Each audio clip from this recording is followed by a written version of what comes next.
Shalom keluarga Allah dimanapun Anda berada. Tak terasa kita akan mengakhiri tahun 2023 dan memasuki lembaran baru di tahun 2024 mendatang. Meski disebut lembaran baru, tetapi patron kita tetap sama ya, yakni hidup berpadanan dengan Injil Kristus. Sebab Jesus is everything, Yesuslah segalanya. Saudara mungkin ada ya yang bosan dengan devotion yang berbau Injil mulu, kasih karunialah, pengampunan dosalah, dan sebagainya.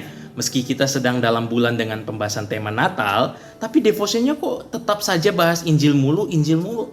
Tapi memang gitu ya, kekristenan itu tidak bisa terlepas dari berita kedatangan Kristus di dunia ini. Justru kita sepatutnya terus-terusan penasaran dan bertanya-tanya, siapakah sebenarnya orang dari Nazaret ini? Sehingga selalu saja kita harus bahas tentang dirinya melulu. Mengutip bagian dari salah satu buku Kristologi, Yesus Kristus siapakah dia? Dia tidak pernah menulis buku tetapi ribuan buku ditulis tentang dia.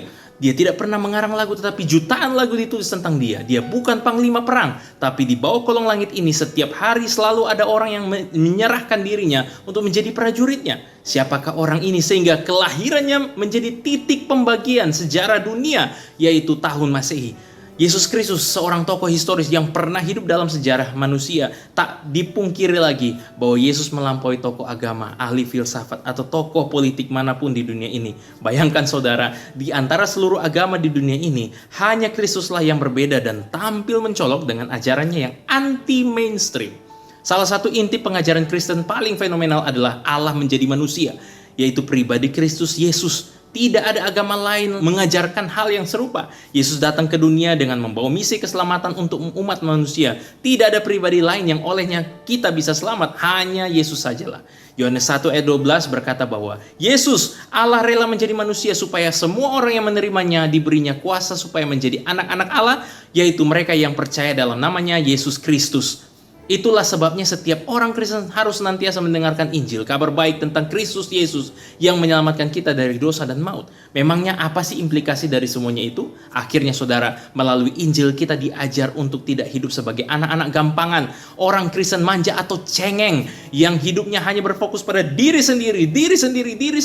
Roma 8 ayat 35 berkata, siapakah yang akan dapat memisahkan kita dari kasih Kristus? Penindasan? Atau kesesakan, atau penganiayaan, atau kelaparan, atau ketelanjangan, atau bahaya, atau pedang? Jawabannya ada dalam ayat 39. Tidak ada yang akan dapat memisahkan kita dari kasih Allah yang ada dalam Kristus Yesus Tuhan kita. Artinya saudara, sakit penyakit tidak membuat kita mundur dari Tuhan. Kondisi ekonomi yang pas-pasan tidak membuat kita meninggalkan Yesus. Dan segala hal buruk yang kita alami tidak membuat kita menghujat Dia. Mengapa? Karena Allah telah memberikan Yesus Kristus kado terbesar bagi umat manusia, yaitu keselamatan dan hidup yang kekal. Haleluya!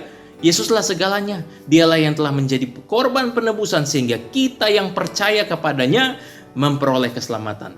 Dia jugalah yang menjadi teladan bagaimana sebenarnya kita hidup sebagai manusia sesuai dengan kehendak Allah. Dan Dia juga yang mengajarkan kita bagaimana kita membangun iman percaya dalam pimpinan kuasa Roh Kudus yang akan memampukan kita melakukan pekerjaan-pekerjaan besar di dunia ini. Yesus jugalah yang senantiasa menuntun kita menjadi berkat bagi orang lain.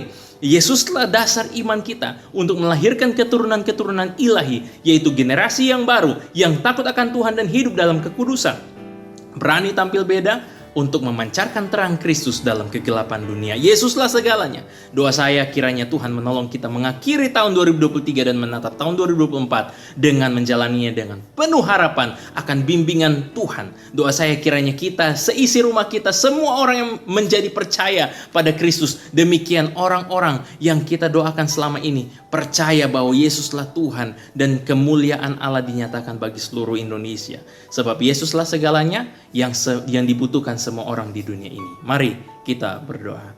Bapa dalam surga, kami bersyukur Engkau mengajarkan kami bahwa Engkaulah segalanya yang kami butuhkan. Ajar kami untuk kami senantiasa memahami dan betul-betul menghidupinya ya Bapa. Betapa Engkau yang memimpin kami dan membawa kami kepada kehidupan yang penuh dengan kelimpahan kasih karunia Tuhan. Terima kasih ya Bapa. Ini doa dan harapan kami. Kami bersyukur dan berterima kasih. Demi nama Yesus Kristus. Haleluya. Amin.